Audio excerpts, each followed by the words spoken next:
আচ্ছা, তো আজকে হচ্ছে আমাদের 11তম ক্লাস। আর আজকের এই ক্লাসে আমরা দেখব হচ্ছে ইলাস্ট্রেটর, অর্থাৎ আজকে হচ্ছে আমাদের ইলাস্ট্রেটরের ক্লাসগুলো শুরু হচ্ছে। তো ইলাস্ট্রেটরের প্রায় আমরা 10টার মতো ক্লাস পাবো।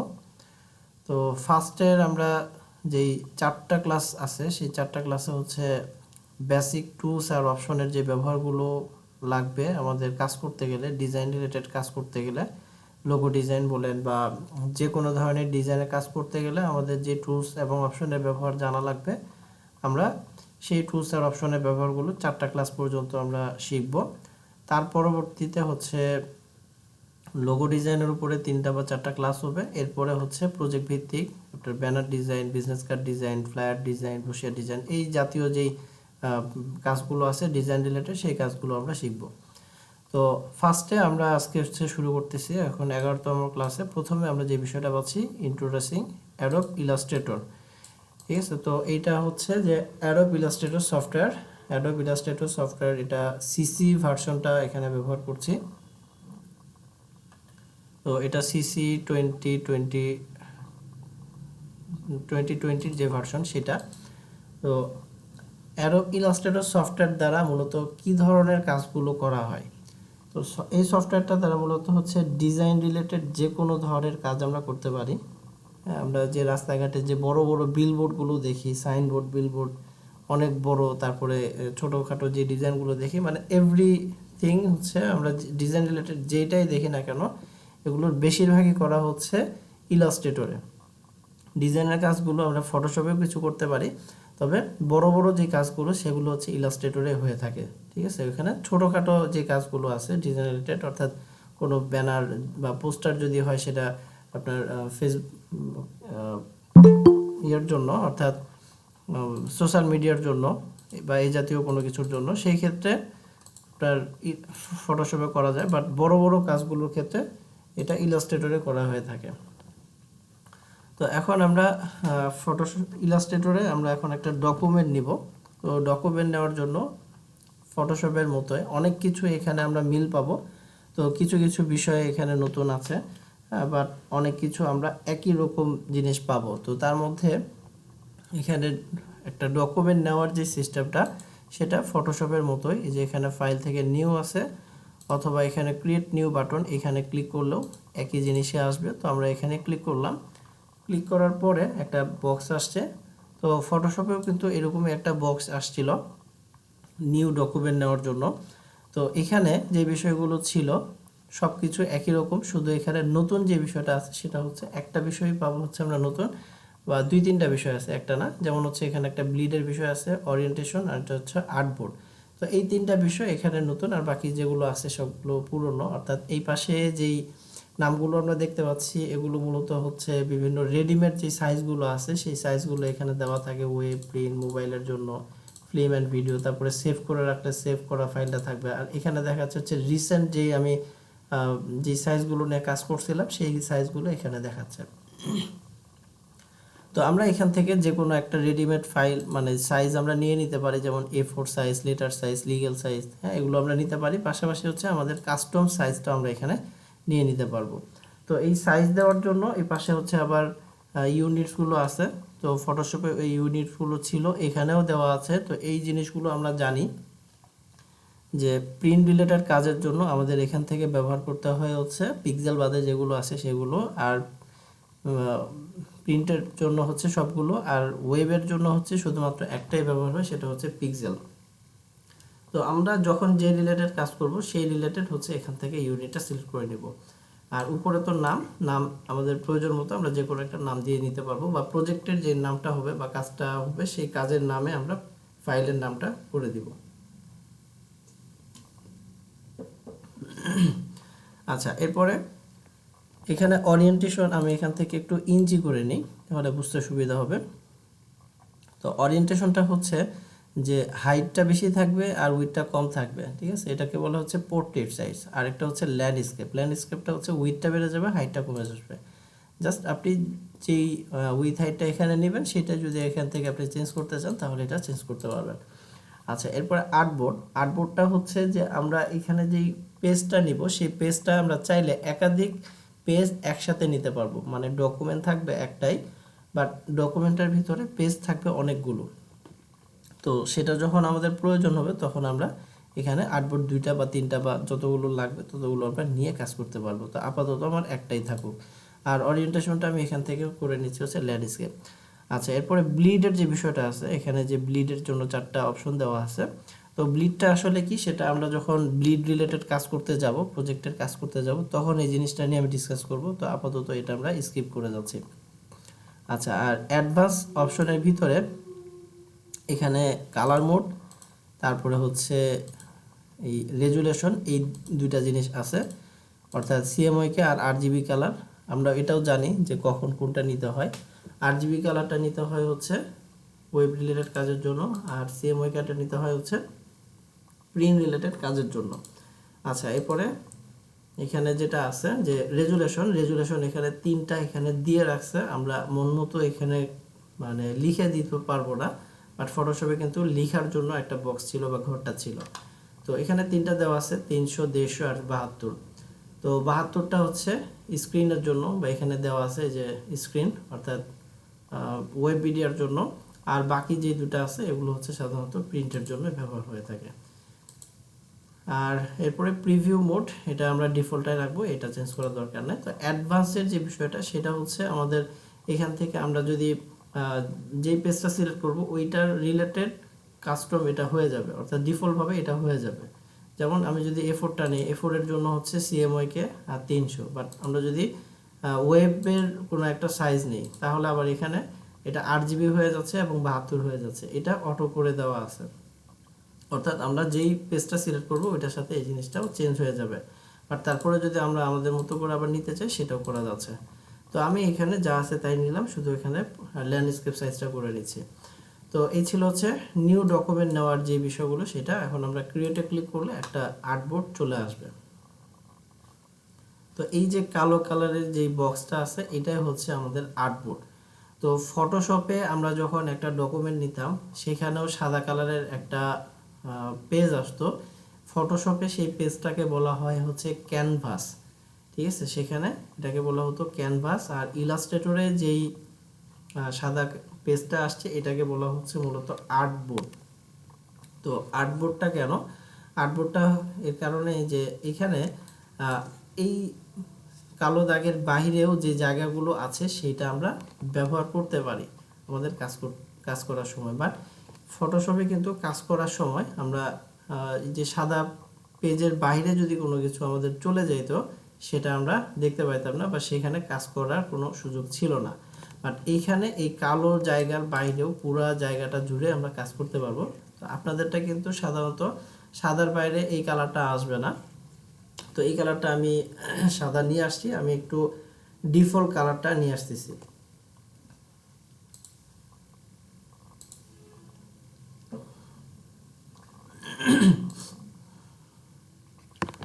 তো ডিফল্ট ভাবে হচ্ছে এই কালারটা থাকবে, সাদা কালারের বাহিরে যে জায়গাটা আছে সেটার কালারটা থাকবে হচ্ছে এই কালার। তো আমাদের প্রয়োজনে যদি প্রয়োজন হয় যে না পুরো জায়গাটাকে আমি সাদা করে রাখবো তাহলে সেটাও করা যাচ্ছে।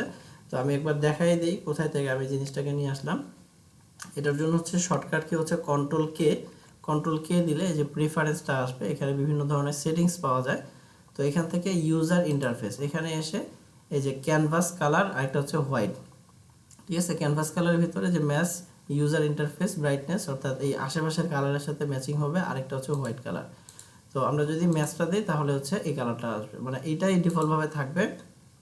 যদি আপনার প্রয়োজন হয় যে হোয়াইটটা নেবেন তাহলে হোয়াইটটা সিলেক্ট করে নিতে পারেন। আচ্ছা, তো এই হচ্ছে বিষয়। আচ্ছা, এখন এই যে আর্টবোর্ডটা আছে, আর্টবোর্ডের বাইরে যে জায়গাটার কথা আমি বলতেছি এই জায়গারও একটা নাম আছে, ঠিক আছে? এই পুরো জায়গাটার একটা নাম আছে। এই জায়গাটাকে বলা হয় হচ্ছে ওয়ার্কিং এরিয়া বলা হয়, কারণ আমরা এইখানেও কাজ করতে পারবো।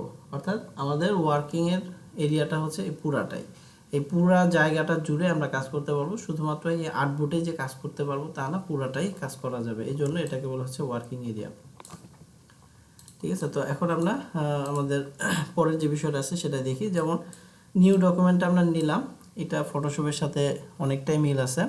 তারপর হচ্ছে জুম টুলের ক্ষেত্রে ফটোশপে আমরা যেভাবে যেভাবে ব্যবহার করছিলাম, জুম টুলটা কাজ করছিল, ইলাস্ট্রেটরেও সেম একই ওয়ে, এখানে কোনো ধরনের পরিবর্তন নাই। ঠিক আছে, তো আমি এখানে যে জুম ইন জুম আউট করতেছিলাম, অল্টার প্রেস করে মাউসের চাকাটা ঘোরাচ্ছিলাম, যার কারণে এইভাবে জুম ইন জুম আউটটা হচ্ছে। আপনি যদি চান যে টুল দিয়ে করবেন, তাহলে যে এখানে জুম টুল আছে, জুম টুলটা সিলেক্ট করার পরে উপর থেকে নিচে এইভাবে ক্লিক করে ড্র্যাগ করলে জুম ইন হবে, নিচ থেকে উপরের দিকে ড্র্যাগ করলে জুম আউট হবে, আর একটা একটা করে ক্লিক করলে জুম ইন হবে। আর যদি জুম আউট করতে চান তাহলে অল্টার প্রেস করে একটা একটা করে ক্লিক করতে হবে। অর্থাৎ ফটোশপে আমরা যেভাবে যেভাবে করছিলাম একই ওয়ে, কোনো পরিবর্তন এখানে নাই। জুম টুলের পরে যে অপশনটা সেটা হচ্ছে হ্যান্ড টুল। তো হ্যান্ড টুলটাও এই যে জুম টুলের ভিতরেই আছে।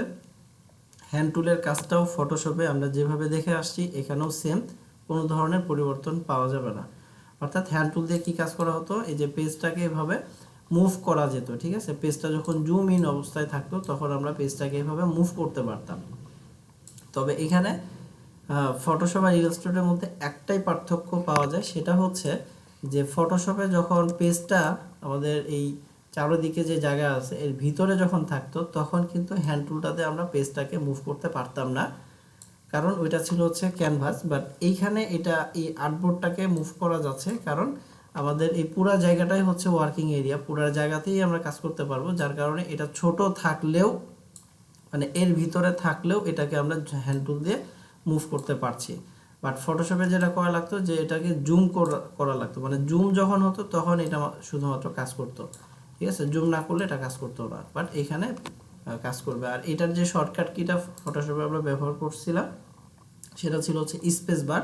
তো এইখানেও একই, যে কোনো টুলে থাকা অবস্থায় আমরা যদি স্পেস বার ধরি তাহলে এটা মুভ করা যাবে।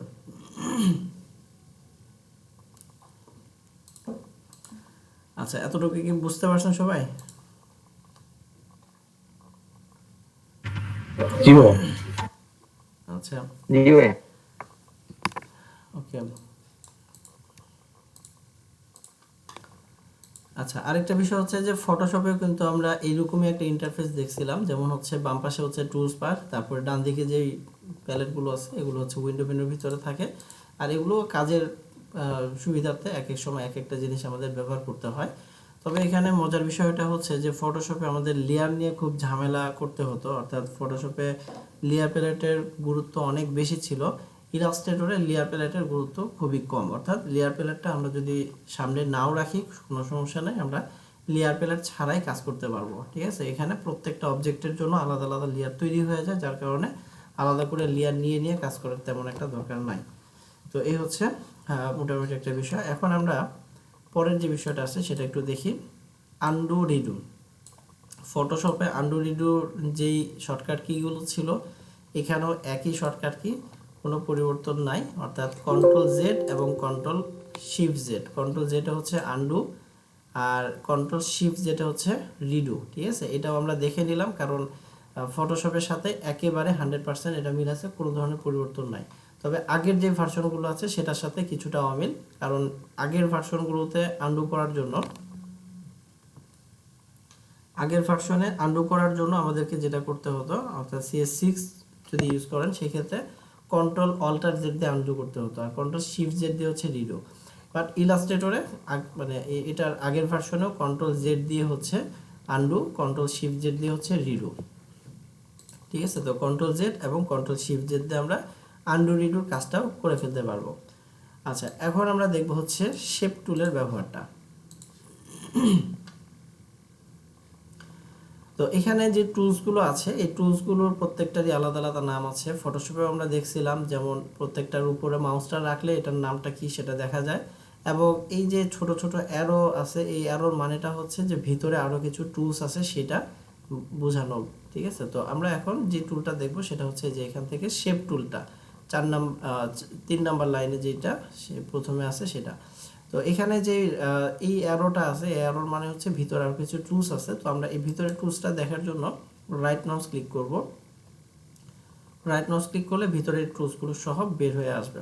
আর এখানে আরও একটা জিনিস আমরা সুবিধা পাই, সেটা হচ্ছে যে এখানে এই যে ডান দিকে আবার ছোট্ট একটা অ্যারো আছে, এই অ্যারোতে ক্লিক করলে এই 5টা টুল আবার আলাদা করে বাইরে চলে আসবে। ঠিক আছে, যেরকম করে বাইরে চলে আসছে এখন এটা আমরা এখান থেকে আর আলাদা করে মানে এই টুলসগুলো সিলেক্ট করা লাগবে না, যখন যেটা লাগবে আমরা এখান থেকে সিলেক্ট করে নিতে পারবো। আবার যদি প্রয়োজন না হয় এই যে এখানে ক্লোজ আছে, ক্লোজ করে দিলে সেটা চলে যাচ্ছে, আবার নিয়ে আসতে পারবেন। মানে এই জিনিসটা এখানে কিন্তু খুব সুবিধা, ঠিক আছে। অর্থাৎ যেই টুলসগুলো অনেকগুলো করে আছে সেগুলো আমরা চাইলে আবার বাইরে নিয়ে এসেও কাজ করতে পারবো।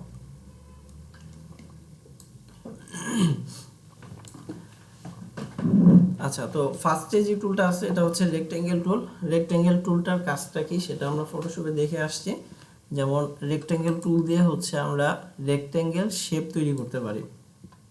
তো এখানেও একই, ঠিক আছে। যেমন এই যে ক্লিক করে ড্র্যাগ করলাম, একটা রেক্টেঙ্গেল শেপ তৈরি হয়েছে।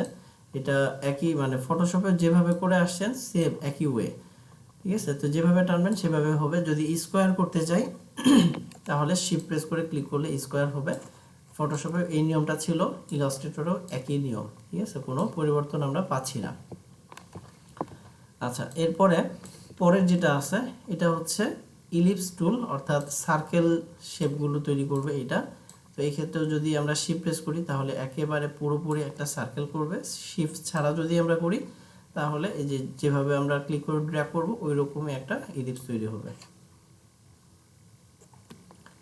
আচ্ছা, তো আমি এখন আনডু করে নিচ্ছি কন্ট্রোল জেড দিয়ে, এগুলোকে আগের অবস্থায় বা এগুলোকে বাদ দিয়ে দিলাম।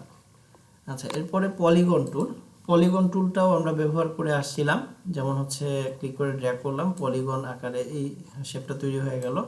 তো এখন এখানে একটা বিষয় হচ্ছে,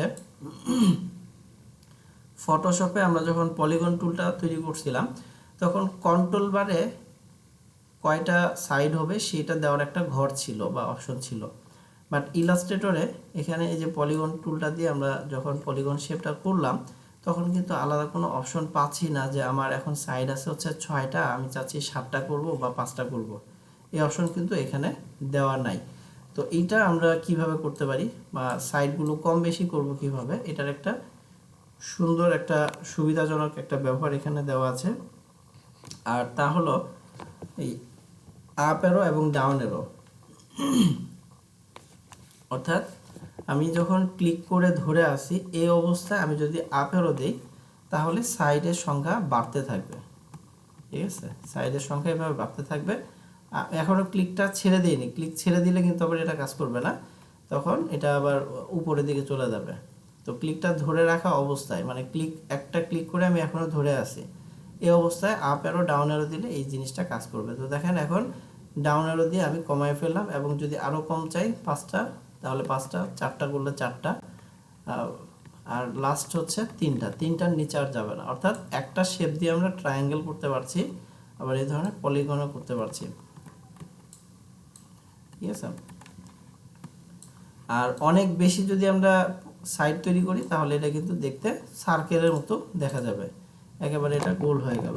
বাট এটা কিন্তু সার্কেল না, এটা পলিগন টুল দিয়ে করা। অর্থাৎ এই যে দেখেন কর্নারগুলো কিন্তু আছে। তো বেশি পরিমাণে করলে এটা তখন দেখতে সার্কেলের মতো দেখা যাবে। আচ্ছা, এরপরে যেটা আছে স্টার টুল। স্টার টুলটাও ফটোশপ এই টুলটা ছিল না, ইলাস্ট্রেটর এই টুলটা নতুন। তো এটা হচ্ছে স্টার একটা শেপ তৈরি করবে, ঠিক আছে। যেভাবে ক্লিক করে ড্র্যাগ করলে একটা স্টার তৈরি করলো। আর স্টারটার এখন মাথা আছে হচ্ছে 5টা। এটাও আমরা চাইলে পলিগন টুল দিয়ে যেমন বেশি করতে পারলাম, কম করতে পারলাম, এটা দিয়েও আপ অ্যারো দিলে এটা বাড়বে এবং ডাউন অ্যারো দিলে এটা কমবে, এবং কমতে কমতে এটা লাস্ট 3টাতে এসে থেকে যাবে, ঠিক আছে। অর্থাৎ এটা দিয়েও আমরা ট্রায়াঙ্গেলটা করতে পারছি। অর্থাৎ একটা টুল দিয়ে কিন্তু অনেকগুলো করে শেপ তৈরি করা যাচ্ছে। আচ্ছা, আর এটার ক্ষেত্রে আরেকটা বিষয় হচ্ছে, আমরা যদি ক্লিক করে ড্র্যাগ করার সময় শিফট প্রেস করি তাহলে কিন্তু এটা একদম স্ট্রেট থাকবে, মানে সোজা থাকবে। আরেকটা হচ্ছে যদি আমরা ক্লিক করে ড্র্যাগ করার সময় কন্ট্রোল প্রেস করি তাহলে এই মাথাগুলো লম্বা হবে, যেরকম করে লম্বা করা যাবে। কন্ট্রোল প্রেস করে লম্বা করা যাচ্ছে, আবার ভিতরের দিকে এভাবে নেওয়া যাচ্ছে। অর্থাৎ একই টুল দিয়ে কিন্তু অনেকগুলো ডিজাইন করা যাচ্ছে, অনেকগুলো শেপ তৈরি করা যাচ্ছে। টুল একটাই, বাট ভিন্ন ভিন্নভাবে, অর্থাৎ কিছু কি প্রেস করার মাধ্যমে শেপের কিন্তু অনেকগুলো রূপ আমরা দেখতে পাচ্ছি। কন্ট্রোল প্রেস করলে এক কাজ হচ্ছে, আবার শিফট প্রেস করলে এটা সোজা থাকতেছে, আর আপ অ্যারো ডাউন অ্যারো দিলে এটা সংখ্যাগুলো বাড়বে। আচ্ছা, তো এই শেপ টুলের ব্যবহার বোঝা গেছে, বুঝতে পারছেন? জি ভাই, বুঝতে পারছি। ওকে। আচ্ছা, এরপরে আমরা যেটা পাচ্ছি সেটা হলো পেন টুলের ব্যবহার।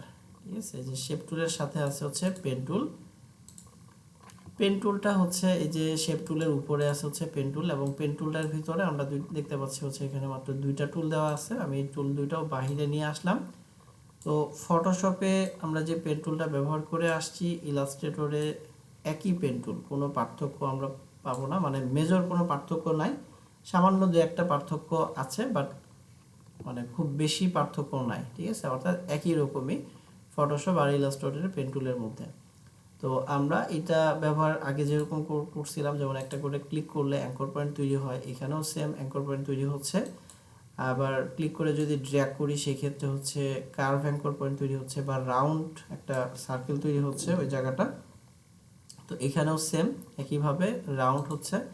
ঠিক আছে, তো পার্থক্যটা হচ্ছে যদি আমরা ক্লিক করে ড্র্যাগ করি, করার পরে ফটোশপের ক্ষেত্রে যেটা ছিল যে এই অ্যাঙ্কর পয়েন্টটাকে ডিলিট করার জন্য এখানে এসে অল্টার প্রেস করে ক্লিক করা লাগতো।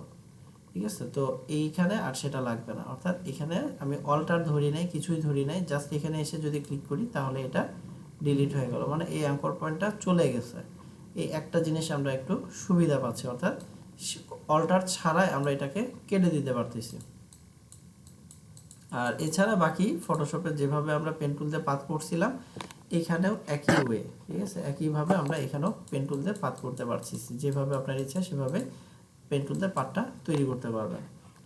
আচ্ছা, আর add anchor point tool, delete anchor point টুলের যে কাজগুলো এখানে এইটাতেও ডিফল্টভাবে প্রথমটার সাথে মানে পেন টুলের ভিতরে এটা দেওয়া আছে, যার কারণে আলাদা করে আর এখানে দেওয়া নাই। দেওয়া নাই বলতে এখানে দেওয়া ছিল আগের যে সফটওয়্যারগুলো ছিল বা আগের যে ভার্সনগুলো ছিল সেখানে দেওয়া ছিল, বাট এইটাতে আর আলাদা করে এখানে দিয়ে রাখে নাই। তো এর ভিতরে যেহেতু আছে ওই জন্য আলাদা করে এখানে তারা দেওয়ার প্রয়োজনটা মনে করা নেই। তো পেন টুল দিয়ে আমরা ফটোশপেও দেখছিলাম, যেমন অটো অ্যাড অটো ডিলিটের একটা অপশন ছিল, সেটা যদি অন করা থাকতো তাহলে পেন টুল দিয়ে আমরা যখন একটা পাথ করতাম, করার পরে পাথের উপরে মাউস নিয়ে গেলে প্লাস সাইন দেখাবে, আর যেখানে অ্যাঙ্কর পয়েন্ট আছে সেখানে নিয়ে গেলে মাইনাস সাইন দেখাবে। ঠিক আছে, এবং মাইনাসের যে কাজটা সেটা করবে, মানে ডিলিট অ্যাঙ্কর পয়েন্ট টুলের যে কাজ সেটা করবে, এবং যেখানে নাই সেখানে ক্লিক করলে অ্যাঙ্কর পয়েন্ট অ্যাড করবে। তো এই হচ্ছে পেন টুলের ব্যবহার। তো ফটোশপ ইলাস্ট্রেটর পেন টুল একই জিনিস, যার কারণে আমাদের এটা কিন্তু বুঝতে খুব বেশি একটা সমস্যা হওয়ার কথা না, তবে প্র্যাকটিসটা কিন্তু এখানে অনেক বেশি হবে। ফটোশপে যদি পেন টুলের ব্যবহারটা খুব বেশি না করে থাকে, ইলাস্ট্রেটরে কিন্তু প্রচুর পরিমাণে এটার ব্যবহার করতে হবে। ঠিক আছে, কারণ আজকে থেকে আমরা পেন টুলের ব্যবহারে একদম মানে পুরো দমে পেন টুলের ব্যবহার আমরা কাজ শুরু করব। ঠিক আছে, আজকে আমরা যে কাজগুলো দেখব হোমওয়ার্কের জন্য সেগুলোতে পেন টুলের ব্যবহারটা লাগবে। আচ্ছা, এরপরে অ্যাড অ্যাঙ্কর, এটা হচ্ছে অ্যাঙ্কর পয়েন্ট টুল। অ্যাঙ্কর পয়েন্ট টুলটা হচ্ছে ফটোশপে যে এটার নাম ছিল হচ্ছে কনভার্ট পয়েন্ট টুল। ঠিক আছে, আর এখানে এটার নাম শুধু দিয়েছে হচ্ছে অ্যাঙ্কর পয়েন্ট টুল। তো অ্যাঙ্কর পয়েন্ট টুলের কাজটা কি সেটাও আমরা দেখছিলাম, যেমন হচ্ছে কার্ভ থাকলে সেটাকে কর্নার করে দিবে, আর কর্নার যেখানে থাকবে সেখানে হচ্ছে কার্ভ করবে। তো কার্ভ করার জন্য ক্লিক করে ড্র্যাগ করতে হয়, এমনি একটা ক্লিক করলেই কিন্তু কার্ভ হবে না, ক্লিক করে ড্র্যাগ করলেই শুধুমাত্র কার্ভ হবে। আর যেখানে কার্ভ, যেখানে আগে থেকে কার্ভ আছে সেখানে একটা ক্লিক করলেই এটাকে কর্নার করে দিবে। ঠিক আছে, তো কনভার্ট পয়েন্ট টুলের যে কাজটা ফটোশপে ছিল একই কাজ এখানেও করছে, শুধু নামটা একটু আলাদা। ওখানে কনভার্ট পয়েন্ট টুল ছিল আর এখানে অ্যাঙ্কর পয়েন্ট টুল নামটা দেওয়া। আচ্ছা, তো এটা বুঝতে পারছেন পেন টুল? জি ভাই। হ্যাঁ, সেলিয়াপু আছেন? হ্যাঁ ভাই, আছি, বুঝতে আচ্ছা, পারছি। হ্যাঁ, নিশা, তমা? হ্যাঁ হ্যাঁ ভাই, বুঝতে পারছি। ওকে। আচ্ছা, এখন আমরা যেটা দেখব সেটা হচ্ছে সিলেকশন টুল। ফটোশপেও আমরা সিলেকশন টুল নামে কিছু টুলস দেখছিলাম। তো ফটোশপে সিলেকশন টুলসগুলো যেটা করতো যে ক্লিক করে ড্র্যাগ করলে সেই জায়গাটাকে একটা ঝিরঝির করে ওই জায়গাটাকে আলাদা করে দিত এবং সেটা বোঝা যেত যে সিলেকশন করছে, অর্থাৎ একটা অ্যাক্টিভ এরিয়া তৈরি করে দিত। সিলেকশন টুলসগুলোর মাধ্যমে আমরা সিলেকশন তৈরি করতে পারতাম। তো এইখানে যে সিলেকশন টুলসগুলো আছে, এই সিলেকশন টুলসগুলো দ্বারা আমরা যে কাজটা মূলত করতে পারবো সেটা হলো যে এখানে যেই শেপগুলো আমরা তৈরি করতেছি বা যে অবজেক্টগুলো আমরা এখানে তৈরি করব সেই অবজেক্টগুলোকে সিলেক্ট করা। ঠিক আছে, এখানে সিলেকশন বলতে ফটোশপের মতো ওই ধরনের কোনো সিলেকশন হবে না। এখানে সিলেকশন বলতে শুধুমাত্র অবজেক্টকে সিলেক্ট করার কাজটা করা হবে বা সিলেক্ট করার কাজটাকে বোঝানো হবে। তো একেবারে ফার্স্টে যে টুলটা আছে এটার নাম হচ্ছে সিলেকশন টুল। ফটোশপে আমরা মুভ টুলের কাজটা করছিলাম, এখানে ছিল হচ্ছে মুভ টুল একেবারে শুরুতে। শর্টকাট কিটা ছিল হচ্ছে ভি, এবং এখানেও সিলেকশন টুলের শর্টকাট কিটা হচ্ছে ভি, অর্থাৎ মুভ টুল দিয়ে আমরা যেই যেই কাজ করতে পারছিলাম ইলাস্ট্রেটরে এই সিলেকশন টুল দ্বারা একই রকম কাজ আমরা করতে পারবো। তো মুভ টুল দিয়ে আমরা কি কি করছিলাম আমি একটু আপনাদেরকে মনে করায় দেই। যেমন এক নম্বরে হচ্ছে যে মুভ টুল দিয়ে আমরা যে কোনো একটা অবজেক্টের উপরে ক্লিক করে সেই অবজেক্টটাকে মুভ করতে পারতাম। মানে মুভ টুলের মেন কাজটা ছিল এইটাই যে মুভ করা, ঠিক আছে, অবজেক্টটাকে ধরে মুভ করা। তো এখানেও এই সিলেকশন টুলের প্রথম যে কাজটা সেটা হচ্ছে সিলেক্ট করা, পাশাপাশি হচ্ছে এটা মুভ করা যাবে। মানে দেখেন এখন বাইরে যখন ক্লিক করতেছি এটা কিন্তু সিলেক্ট করা অবস্থায় নাই, যখন এটার ভিতরে ক্লিক করলাম এটা সিলেক্ট হয়ে গেল। তো সিলেক্ট হলে কিভাবে বুঝতেছি, দেখেন এই যে চারপাশে অ্যাঙ্কর পয়েন্টটা চলে আসছে। অ্যাঙ্কর পয়েন্ট না, এটাকে বলা হচ্ছে ট্রান্সফর্ম যেই বক্সটা, অর্থাৎ বাউন্ডিং বক্স, অর্থাৎ কন্ট্রোল টি দিয়ে আমরা বড় ছোট করতাম একটা অবজেক্ট। তো এইখানে কন্ট্রোল টির যে কাজটা সেটা ডিফল্টভাবে অটোমেটিক অবজেক্টটাকে সিলেক্ট করলেই সেটা চলে আসে। ঠিক আছে, তো সিলেকশন টুল দিয়ে আমরা যখন একটা অবজেক্ট সিলেক্ট করব সাথে সাথেই ট্রান্সফর্মের বক্সটা চলে আসে, আমরা যেভাবে বড় ছোট করে নিতে পারবো। ঠিক আছে, এইভাবে বড় ছোট করে নেওয়া যাচ্ছে, অর্থাৎ কন্ট্রোল টি এখানে প্রেস করা লাগবে না কোনো একটা অবজেক্ট বড় ছোট করার জন্য বা ট্রান্সফর্ম করার জন্য। তো আমরা সিলেকশন টুল দিয়ে জাস্ট অবজেক্টটাকে সিলেক্ট করতে পারছি, তারপরে মুভ করতে পারছি। আমরা এটা দ্বারা আরও কি কি করতে পারতাম, মানে মুভ টুল দিয়ে ফটোশপে আমরা আরও কি কি করতে পারতাম। আরেকটা কাজ ছিল হচ্ছে যে কপি করা যেত। কপি করার জন্য এই অবজেক্টের উপরে এসে অল্টার প্রেস করে ক্লিক করে ড্র্যাগ করলে সেটা কপি হতো। তো এখানেও সেম একই, যে অল্টার প্রেস করে ক্লিক করে যদি ড্র্যাগ করি তাহলে এটা কপি তৈরি হবে। ঠিক আছে, এই যে আবার আরও একবার করলাম, অল্টার প্রেস করে ক্লিক করলাম, অল্টারটা আগে চাপতে হবে, ক্লিক করার আগে অল্টারটা চাপতে হবে। তো ক্লিক করার পরে অল্টার চাপলে আবার কাজ করবে না। ঠিক আছে, তো এইভাবে আমরা একটা থেকে অনেকগুলো কপি করতে পারছি। আবার এখানে তিনটা অবজেক্ট করলাম, তিনটাকে আমি যদি সিলেক্ট করতে চাই, অর্থাৎ সবগুলোকে এখন সিলেক্ট করব, তাহলে আমরা ফাঁকা জায়গাতে ক্লিক করে এভাবে ড্র্যাগ করে দিলে সবগুলোই সিলেক্ট হয়ে যায়। এটাও আমরা ফটোশপে কিন্তু একই রকম দেখছিলাম। আমি যদি এখন ভিতরে একটাতে ক্লিক করে এই সবগুলোকে সিলেক্ট করতে চাই তাহলে কিন্তু আবার হবে না, এটাই চলে আসতেছে এখানে, কারণ বাইরে ক্লিক করতে হবে। ঠিক আছে, বাইরে ফাঁকা জায়গায় যেখানে কিছু নাই সেখানে ক্লিক করে আমি যদি এভাবে করে দিই তাহলে এটা তিনটায় সিলেক্ট হচ্ছে। আচ্ছা, এখন আমার যদি এমন লাগে যে এইটাকে সিলেক্ট করব পাশাপাশি এইটা সিলেক্ট করব, মাঝখানেরটা বাদ থাকবে, তো এইভাবে সিলেক্ট করলে তো মাঝখানেরটা সহজ সিলেক্ট হয়ে যাচ্ছে। তো এই ক্ষেত্রে আমরা শিফট প্রেস করে যেটা যেটা দরকার সেটা সেটা আমরা শিফট প্রেস করে ক্লিক করব। যেমন ধরেন এখানে আমি 6টা কপি করে নিলাম, সব মিলে 6টা। তো আমি এখন চাচ্ছি যে এটা সিলেক্ট করব, তারপরে এইটা সিলেক্ট করব, পরে এইটা সিলেক্ট করব। এখন এইটা এটা আর এইটা এই তিনটা সিলেক্ট করা আছে। ঠিক আছে, আমি যদি ক্লিক করে ড্র্যাগ করি তাহলে দেখেন ওই তিনটাই কিন্তু চলে আসছে। অর্থাৎ আমাদের যদি ইন্ডিভিজুয়াল একটা একটা করে সিলেক্ট করার প্রয়োজন হয় তাহলে শিফট প্রেস করে করে আমরা একটা একটা করে ক্লিক করে করে সিলেক্ট করে দিব। ঠিক আছে, তো এই হচ্ছে সিলেকশন টুলের ব্যবহার, অর্থাৎ মুভ টুল দিয়ে যে যে কাজ করছিলাম একই কাজগুলো আমরা পারবো হচ্ছে এই সিলেকশন টুলের দ্বারা। আচ্ছা, এরপরে এখানে পরের যে টুলটা আছে এর ভিতরে আবার অনেকগুলো টুলস আছে, আমি সবগুলোকে একটু বাইরে নিয়ে আসি। তো এখানে আরও কিছু সিলেকশন টুল আছে, এগুলো হচ্ছে সিলেকশন টুল, যেমন হচ্ছে ডিরেক্ট সিলেকশন টুল, তারপরটার নাম হচ্ছে গ্রুপ সিলেকশন টুল, তারপরটা হচ্ছে লেসো টুল, ম্যাজিক ওয়ান টুল।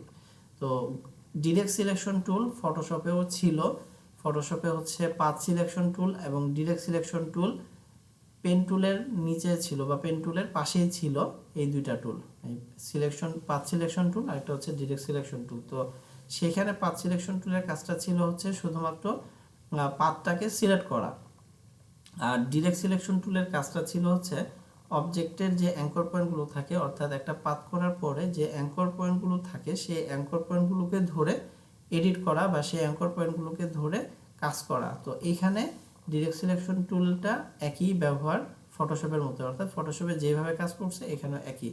অর্থাৎ আমি এটা সিলেক্ট করলাম, যেমন ধরেন এখন এই সবগুলো অবজেক্টের যে অ্যাঙ্কর পয়েন্টগুলো আছে সেগুলো এখন দেখা যাচ্ছে। তো আমি এখন চাচ্ছি যে শুধুমাত্র এই অ্যাঙ্কর পয়েন্টটাকে ধরবো। তো আমি এখানে জাস্ট ক্লিক করে এভাবে ড্র্যাগ করে দিলাম, শুধুমাত্র এই অ্যাঙ্কর পয়েন্টটা এখন সিলেক্ট হয়েছে। দেখেন এই অ্যাঙ্কর পয়েন্টটা যে ভিতরটা নীল, এগুলো কিন্তু ভিতরটা ফাঁকা বা সাদা, ঠিক আছে। তো আমি এই যে একটাকে ধরলাম, ধরে চাইলে যেভাবে এডিট করতে পারতেছি, মুভ করতে পারতেছি, যেটাকে ধরবো সেটাকে কিন্তু এভাবে মুভ করতে পারবো। অর্থাৎ ফটোশপে কিন্তু আমরা এই জিনিসটা দেখে আসছিলাম। আবার এটার আরও একটা সুবিধা যে দুইটা আলাদা আলাদা অবজেক্ট, বাট আমরা যদি চাই যে দুইটার এই নিচের সাইডের এই দুইটা অ্যাঙ্কর পয়েন্ট একসাথে সিলেক্ট করব, একসাথে সিলেক্ট করা যাচ্ছে।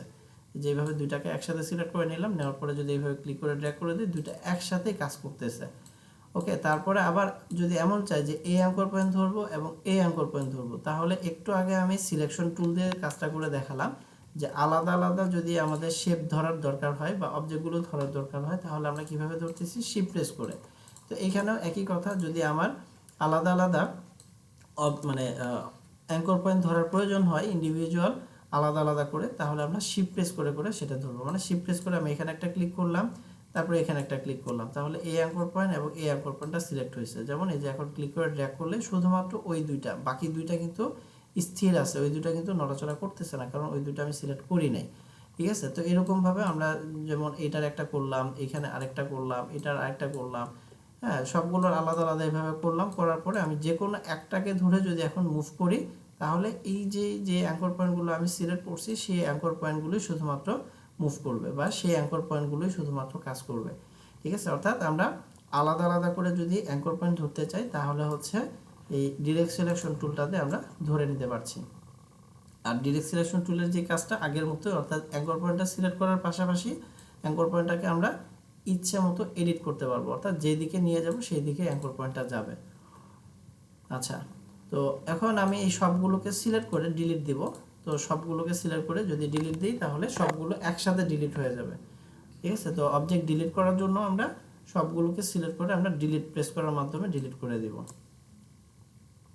আচ্ছা, এরপরে যে টুলটা আছে এটা হচ্ছে গ্রুপ সিলেকশন টুল। এটা আমাদের তেমন একটা প্রয়োজন হবে না, হ্যাঁ। অর্থাৎ গ্রুপ করার পরে যদি গ্রুপ অবস্থায় ধরার দরকার হয় সেক্ষেত্রে গ্রুপ সিলেকশন, তো আমরা গ্রুপ আনগ্রুপটা পরের ক্লাসে দেখব, তো এটা আপাতত আমাদের লাগবে না। এরপরে যেটা আছে লেসো টুল, লেসো টুলের ব্যবহারটা একটু দেখেন। এটার জন্য আমি এখানে একটু পেন টুল দিয়ে একটা পাত করে নিচ্ছি। যেমন পেন টুল দিয়ে আমি একটা পাত করে নিলাম, অথবা এটাকে বাদ দিয়ে আমি একটা স্টার তৈরি করে নিচ্ছি, ঠিক আছে। স্টার টুল দিয়ে আমি একটা শেপ তৈরি করে নিলাম, স্টার। তো এখন আমার দরকার হচ্ছে যে এখানে দেখেন প্রত্যেকটা মাথায় কিন্তু অ্যাঙ্কর পয়েন্ট আছে একটা করে, ঠিক আছে। আমি যদি এই যে ডিরেক্ট সিলেকশন টুল দিয়ে এখানে এসে ক্লিক করি, তাহলে আমরা দেখতে পাবো যে প্রত্যেকটা মাথায় একটা করে অ্যাঙ্কর পয়েন্ট আছে। মানে যেখানে কর্নার বা যেখানে রাউন্ড, তার মানে সেখানে একটা অবশ্যই অ্যাঙ্কর পয়েন্ট থাকবে। তো এখন আমার দরকার যে প্রত্যেকটা মাথার অ্যাঙ্কর পয়েন্টগুলোকে সিলেক্ট করা। তো সেই ক্ষেত্রে আমরা ডিরেক্ট সিলেকশন টুল দিয়ে যদি ধরতে যাই, তাহলে কি করব, একটাকে ধরলাম, শিফট প্রেস করে আরেকটা, শিফট প্রেস করে একটা, মানে শিফট প্রেস করে করে মানে শিফটটা ধরে থেকে একটা একটা করে এভাবে সিলেক্ট করা লাগতেছে, ঠিক আছে। তো এটা একটা বিষয়, মানে এভাবে করা যাবে। আরেকটা ওয়ে হচ্ছে লেসো টুলটা ব্যবহার করে। লেসো টুল দিয়ে আমরা ফটোশপে কিভাবে সিলেকশন করছিলাম, এটাকে বলা হচ্ছে ফ্রি হ্যান্ড সিলেকশন, অর্থাৎ হাত ঘোরায় ঘোরায় ইচ্ছে মতো সিলেকশন করা যায়। তো এখানে সিলেকশন বলতে আপনি যেভাবে হাত ঘোরাবেন সেইভাবে ওই মানে যেই এরিয়ার উপর দিয়ে হাতটা ঘুরাই নেবেন, সেই এরিয়ার ভিতরে যতগুলো অ্যাঙ্কর পয়েন্ট থাকবে সবগুলো সিলেক্ট হবে। তো আমার এখন এই যে ভিতরের অ্যাঙ্কর পয়েন্টগুলো বাদ দিয়ে শুধু মাথার অ্যাঙ্কর পয়েন্টগুলো ধরা লাগবে। তো সেই ক্ষেত্রে আমি যদি এভাবে এই পুরাটাকে এইভাবে যদি আমি মানে সিলেকশন করে নেই, এই একটা এইভাবে যদি আমি ঘুরাই নেই হাতটা, তাহলে দেখেন ভিতরের গুলো কিন্তু সিলেক্ট হবে না, শুধু মাথার অ্যাঙ্কর পয়েন্টগুলো সিলেক্ট হচ্ছে, ঠিক আছে। এখন একটু জুম করলে বুঝতে পারবেন, এই যে ভিতরেরটা সাদা, এই যে বাইরের গুলো কিন্তু ফিল মানে এখানে কালার চলে আসছে ভিতরে, অর্থাৎ এটা সিলেক্ট হয়ে গেছে। তো সিলেক্ট হয়েছে কি হয় না আর একটু ভালো করে বোঝার জন্য আমি এখান থেকে ডিরেক্ট সিলেকশন টুল নিলাম। এখন দেখেন এই যে মাথাগুলো অ্যাক্টিভ হয়ে গেছে। আমি যদি যে কোনো একটা মাথা ধরে কাজ করি তাহলে কিন্তু শুধু ওই মাথাগুলোই নড়াচড়া করতেছে, ভিতরের পয়েন্ট যেগুলো আছে সেগুলো কিন্তু স্থির আছে। ঠিক আছে, এই হচ্ছে বিষয়। আবার এখানে আরেকটা বিষয় আছে, যেমন যে কোনো কর্নারকে রাউন্ড করার জন্য ইলাস্ট্রেটর এই সিসি আপডেট ভার্সনগুলোতে এই সুযোগটা দিয়ে, মানে এই অপশনটা দেওয়া আছে যে এই যে আলাদা করে একটা গোল একটা পয়েন্ট দেখা যায়, এই পয়েন্টটাকে ধরে আমরা চাইলে এই কর্নারগুলোকে আবার পাকা করে, মানে রাউন্ড করে দিতে পারবো এইভাবে। ঠিক আছে, এটা আপডেট ভার্সনটাতে আছে, আগের যেই ভার্সনগুলো সেগুলোতে কিন্তু নাই, CS6 এগুলো পাবেন না। তো মাথাগুলোকে যে কোনো কর্নার থাকলেই, মানে যেখানে কর্নার আছে সেখানেই এই পয়েন্টটা চলে আসবে ডিফল্টভাবে, এবং ডিরেক্ট সিলেকশন টুল দিয়ে আমরা যেই অ্যাঙ্কর পয়েন্টার মাথাটাকে আমরা ঘোরাতে চাই শুধুমাত্র সেটাকেও ধরে কাজ করতে পারবো। ঠিক আছে, যেভাবে ঘুরাই দিতে পারতেছি। আবার যদি চাই যে না পুরাটাই করব, তাহলে সবগুলো অ্যাঙ্কর পয়েন্ট সিলেক্ট করে আমরা চাইলে যেভাবে কার্ভ করে দিতে পারবো, রাউন্ড করে দিতে পারবো। ঠিক আছে, এই হচ্ছে রাউন্ড করার জন্য এটা। আর যে কোনো একটা যদি করতে চান তাহলে একটা অ্যাঙ্কর পয়েন্ট ধরে কাজ করতে পারবেন। আচ্ছা, এগুলো হচ্ছে লেসার টুল। আর তারপরে আছে হচ্ছে ম্যাজিক ওয়ান টুল। ম্যাজিক ওয়ান টুল ফটোশপে কিভাবে কাজ করতো আপনাদের কি মনে আছে? একটু বলেন দেখি। ম্যাজিক হ্যাঁ ভাই, ওয়ান ক্লিক করলে সিলেক্ট হয়ে যেত, ক্লিক হ্যাঁ, করলে সিলেক্ট। মানে সিলেকশন হতো, বাট সেটা মানে ওটার বৈশিষ্ট্যটা কি ছিল, কিভাবে সিলেকশনটা করতো? ফাঁকা একটা জায়গায় সিলেকশন, মানে ক্লিক করলে কি ওই জায়গাটা সিলেকশন হতো, নাকি কোনো আলাদা কোনো ইয়া ছিল? কাজটা কিভাবে করতো? এটা ব্যাকগ্রাউন্ড রিমুভ করার ক্ষেত্রে ফাঁকা জায়গায় ক্লিক করলে যে জায়গায় ক্লিক করতাম ওই জায়গাটার মতন আশেপাশে যত জায়গা আছে ওই জায়গায় কাজ করতো। আচ্ছা, যেমন সাদাতে ক্লিক করলে শুধু সাদার মধ্যে কাজ করতো, হ্যাঁ, আচ্ছা, হ্যাঁ, বুঝতে পারছি, মানে কাজটা নির্দিষ্ট করছো। কালার। হ্যাঁ, এখানে, হ্যাঁ, এই যে এইটাই আর কি, তুমি লাস্টে যেটা বললে সেটাই। অর্থাৎ ম্যাজিক ওয়ান টুলটা কাজ করতে হচ্ছে কালারের উপর ডিপেন্ড করে, মানে যেই কালারে আমরা ক্লিক করব ওই কালারটাকে সে সিলেক্ট করে ফেলতো। এখন ওই কালারটা যদি অনেক, মানে অনেকগুলো থাকতো, সবগুলোকে সে ধরে ফেলতো। ঠিক আছে, তো এটা হচ্ছে এখানেও একই রকমই কাজ করবে। তো আমি এখানে কিছু শেপ তৈরি করে নিচ্ছি এবং কিছু কালার আমি ব্যবহার করব।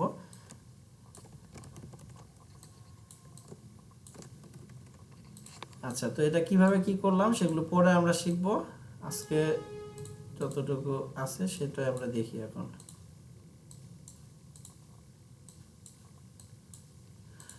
আচ্ছা, এখন ম্যাজিক ওয়ান টুলের ব্যবহারটা আমরা দেখব। তো তার জন্য আমি এখানে অনেকগুলো কালার করে নিলাম, অনেকগুলো অবজেক্ট করে নিলাম। ম্যাজিক ওয়ান টুলটা মূলত যে কাজটা করবে, যে একই কালারের যতগুলো অবজেক্ট থাকবে একটা ক্লিক করার মাধ্যমে সবগুলো অবজেক্টকে সিলেক্ট করবে। ঠিক আছে, ফটোশপেও এরকমই একটা কাজ করতো। তো এখানে যেমন আমি একটাতে ক্লিক করলাম, এই একই কালার সবগুলো সিলেক্ট হয়ে গেছে। এখানে একটা ক্লিক করলাম, এই সবগুলো সিলেক্ট হয়ে গেল। ঠিক আছে, তো এইভাবে সবগুলোকে একটা ক্লিক করার মাধ্যমে সিলেক্ট করে দেয়। একটা ক্লিক করলে সবগুলোকে এভাবে সিলেক্ট করে দিচ্ছে। তো এখন এখানে তো একই লাইনে আছে, আমরা এখানে সিলেকশন টুল দিয়ে এভাবে সিলেক্ট করে নিতে পারতেছি সহজেই। বাট যখন একটা আমরা কাজ করতে যাব, ডিজাইনের কাজ করতে যাব, তখন দেখা যাবে যে ছড়ানো ছিটানো থাকবে, এক একটা এক এক জায়গায় থাকবে, কোনোটা এখানে থাকবে, কোনোটা এখানে থাকবে, কোনোটা ওইখানে, মানে বিভিন্ন জায়গায় অনেক একটা কালার অনেক জায়গায় ব্যবহার হয়ে গেছে। তো তখন আমরা খুব সহজে ধরার জন্য আমরা ম্যাজিক ওয়ান টুলটা ব্যবহার করব। জাস্ট যে কোনো একটা অবজেক্টের উপরে গিয়ে ক্লিক করলাম, ওই সবগুলো অবজেক্ট তখন একই কালারে সবগুলোকে ধরে নিতে পারবে। ঠিক আছে, এই হচ্ছে ম্যাজিক ওয়ান টুলের ব্যবহার। তো আমরা এতক্ষণ যেটা দেখলাম সেটা হচ্ছে সিলেকশন টুল, যে ব্যবহারটা, মানে সিলেকশন টুলের যে ব্যবহারগুলো ছিল সেটা। আচ্ছা, এরপরে এখন কালারটা কিভাবে অ্যাপ্লাই হলো সেই বিষয়টাতে আসি। তো এখানে একটা অবজেক্ট করে নিলাম, এটার আরো দুইটা কপি করে নিচ্ছি, অর্থাৎ টোটাল 4টা করে নিলাম। এখানে আমরা ফটোশপে টুলস বারের এই জায়গাতে দুইটা অপশন পাইছিলাম, একটার নাম ছিল হচ্ছে ফরগ্রাউন্ড কালার, আরেকটার নাম ছিল হচ্ছে ব্যাকগ্রাউন্ড কালার। তো ইলাস্ট্রেটরে এখানে দুইটা অপশন দেওয়া আছে ঠিকই, বাট নাম কিন্তু ফরগ্রাউন্ড আর ব্যাকগ্রাউন্ড না। একটা নাম হচ্ছে ফিল কালার বা ফিল, আরেকটা নাম হচ্ছে স্ট্রোক। তো ফিল আর স্ট্রোকটা আমরা কোথায় দেখছিলাম? আমরা শেপ টুল যখন ব্যবহার করছিলাম, শেপ টুলের কন্ট্রোল বারে ফিল এবং স্ট্রোক আলাদা আলাদা দুইটা ঘর ছিল বা দুইটা অপশন ছিল। তো এখানে যেহেতু এগুলো হচ্ছে সবই শেপ, মানে সবগুলো হচ্ছে ওই শেপ টুলের কনসেপ্টটা এখানে চলে আসছে। তো এখানে এই ফিল আর স্ট্রোকটাই মূলত হচ্ছে কাজ করবে। আচ্ছা, এখন আমরা একটু দেখাই এখানে চারটা আমি কেন নিলাম। চারটা নিলাম এই কারণে যে আমরা একটা অবজেক্টের ভিতরে চার রকম ভাবে কালার অ্যাপ্লাই করার বিষয়টা করতে পারি। ঠিক আছে, তো ফিল কালার দিয়ে আমরা ফিল কালারটা চেঞ্জ করতে পারবো, আর স্টকের কালার দিয়ে স্টকের কালারটা চেঞ্জ করতে পারবো। তো এখানে প্রত্যেকটাতে ফিল আর স্টক দুইটাই অ্যাক্টিভ আছে বা অন করা আছে। তো এখন আমি ধরেন এই অবজেক্টটাকে সিলেক্ট করলাম, করে যদি আমরা কালার চেঞ্জ করতে চাই তাহলে এই যে ফিল কালারে ডবল ক্লিক করব। ডবল ক্লিক করার পরে কালার পিকার আসবে, যে কালার দরকার আমরা সেই কালারটা সিলেক্ট করে ওকে দিলাম, কালারটা চেঞ্জ হয়ে গেল। আচ্ছা, এখন আমার দরকার এই যে দেখেন ব্যাকগ্রাউন্ড সাইডে যে স্টকটা আছে, স্টকের কালারটা কিন্তু কালো কালার ডিফল্টভাবে আছে। তো কালো কালারের যে কালারটা স্টকের কালারটা সেটা চেঞ্জ করার জন্য এই স্টকে ফার্স্টে একটা ক্লিক করতে হবে। ঠিক আছে, তাহলে দেখবেন যে ফিলটা নিচে নেমে যাবে, স্টকটা উপরে চলে আসবে। আর এখানে একটা বিষয় মাথায় রাখবেন যে যেটা উপরে থাকবে, ফিল হোক আর স্ট্রোক হোক, যেটাতে ক্লিক করব সেটাই উপরে চলে আসতেছে। ঠিক আছে, তো আমরা যখন কালার চেঞ্জ করতে যাব তখন ওইটার কালার চেঞ্জ হবে। ঠিক আছে, যেমন আমি স্টকে এখন একটা ক্লিক করলাম, করার পরে ডবল ক্লিক করলাম, এই যে এটা আসছে, আমি এখান থেকে ইয়েলো কালারটা দিই বা নীল কালারটা সিলেক্ট করে দিলাম। ঠিক আছে, দিয়ে ওকে দিলাম, একটু জুম করি। ঠিক আছে, যে স্টকে কিন্তু এই কালারটা চলে আসছে। আচ্ছা, তো আমরা ফার্স্টের এইটাতে স্টকেও কালার রাখলাম, তারপরে ফিলেও কালার রাখলাম। এখন পরের যেটা আছে এখানে আমি ধরেন শুধুমাত্র ফিল কালারটা রাখবো, স্টকে কালার রাখবো না। তাহলে আমরা কি করব, তাহলে স্টকটা সিলেক্ট করে এই যে এখানে তিনটা অপশন দেওয়া আছে, প্রথমটা হচ্ছে কালার, পরেরটা হচ্ছে গ্রেডিয়েন্ট। গ্রেডিয়েন্টটা আমরা পরে অন্য একটা ক্লাসে ব্যবহার শিখব। তো কালার মানে হচ্ছে সলিড কালার। ঠিক আছে, গ্রেডিয়েন্টটা হচ্ছে আমরা জানি যে একাধিক কালার একসাথে ব্যবহার করার জন্য হচ্ছে গ্রেডিয়েন্ট কালারটা ব্যবহার হয়। আর পরেরটা হচ্ছে নো কালার বা নান। ফটোশপে ওইটা নো কালার হিসাবে ছিল, এখানে এটা নান। তো নানে ক্লিক করলে এটার স্টকটা নাই হয়ে যাবে, স্টকটা কিন্তু চলে গেছে। ঠিক আছে, স্টকটা এখন নাই। তো এখানে শুধুমাত্র ফিল কালারটা থাকলো। পরেরটাতে এখন আমি চাচ্ছি যে এখানে শুধু স্টকটা থাকবে, ফিলটা থাকবে না। তাহলে আমরা কি করব, এখানে ফিলটা সিলেক্ট করে নিয়ে এখানে নানে ক্লিক করে দিব, তাহলে ফিলটা আর নাই, এখানে ফিলটা কিন্তু নাই, স্টকে কালার আছে, ফিলটা ফাঁকা। ঠিক আছে, ফিলটা কালার নাই। আচ্ছা, আর লাস্টেরটাতে আমি ফিলটাও নান করে দিচ্ছি, স্টকটাও নান করে দিচ্ছি। তাহলে কি থাকবে, শুধুমাত্র একটা পাথ দেখা যাচ্ছে, বাট যদি বাইরে একটা ক্লিক করি মানে সিলেক্ট যদি না থাকে তাহলে এটা কিছুই দেখা যাবে না। ঠিক আছে, তো এই হচ্ছে একটা অবজেক্টের চারটা অবস্থা, অর্থাৎ একটা অবজেক্টে ফিল কালার স্টক কালার দুটো থাকতে পারে অ্যাক্টিভ, আবার শুধু ফিল কালার অ্যাক্টিভ থাকতে পারে, স্টক থাকবে না, আবার শুধু স্টকে কালার থাকবে, ফিলে কোনো কালার থাকবে না, আবার ফিল স্টক দুটাই নান করে দেওয়া যেতে পারে। আর সেই ক্ষেত্রে শুধু পাতটা থাকবে। আমরা ফটোশপে আমরা শুধু পাতটা দেখছিলাম, এখানে যদি ফিল কালার স্টক কালার নান করে দিই তখন এই পাতটা দেখা যাচ্ছে। ঠিক আছে, তো কালার অ্যাপ্লাইয়ের জন্য আমরা মাথায় রাখবো যে ফিল কালার এবং স্টক কালার এই দুটার মাধ্যমে আমরা কালারটা অ্যাপ্লাই করতে পারছি।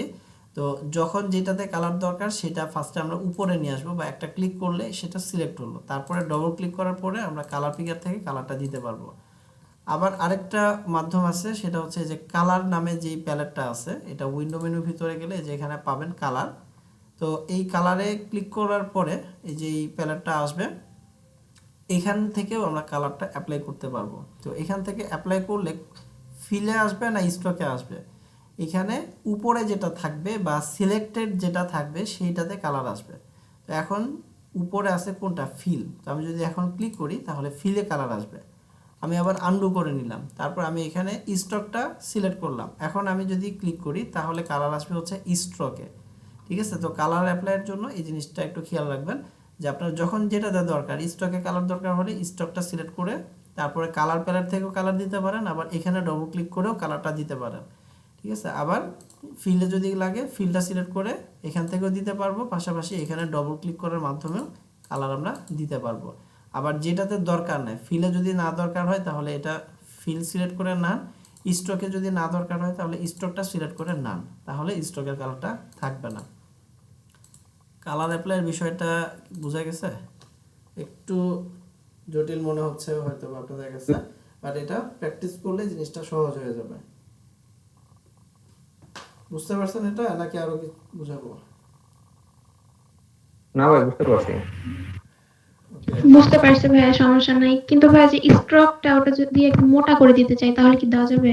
হ্যাঁ হ্যাঁ, দেওয়া যাবে, দেখাচ্ছি।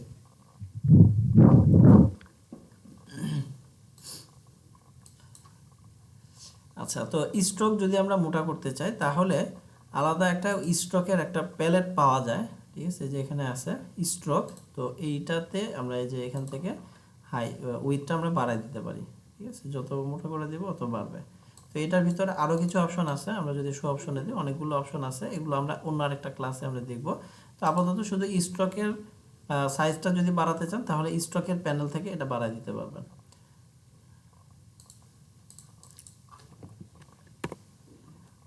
ওকে, তো আমরা এরপরে কি আছে সেটা দেখি। কালার অ্যাপ্লাইটা আমরা বুঝলাম, এরপরে আইড্রপার টুলের একটা ব্যবহার। আইড্রপার টুলটা হচ্ছে এই যে এখানে একটা টুল আছে আইড্রপার। আইড্রপার টুলটা হচ্ছে কালার পিক করার জন্য ব্যবহার হয়ে থাকে সাধারণত। তো এখানে এই আইড্রপার টুলটা কালার পিক করার পাশাপাশি সে তার একটা এই অবজেক্টের যে অবস্থাটা থাকবে সেই অবস্থাটাকেও পিক করে নেয়। যেমন ধরেন আমি এখানে কয়েকটা অবজেক্ট করে নিচ্ছি।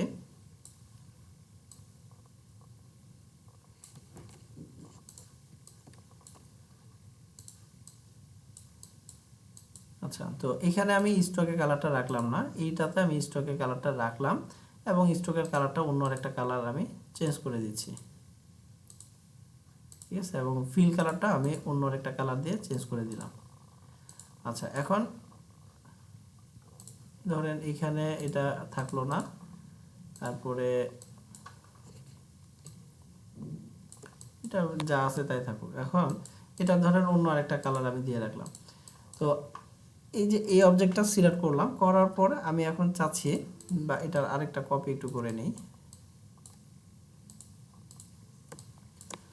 এই অবজেক্টটাতে আমরা এখন এখানকার যে তিনটা অবজেক্ট করলাম এই অবজেক্টগুলো দিয়ে আমি কালার অ্যাপ্লাই করব, বা এই অবজেক্টগুলো থেকে আমি আইড্রপারের ব্যাপারটা করে দেখাচ্ছি।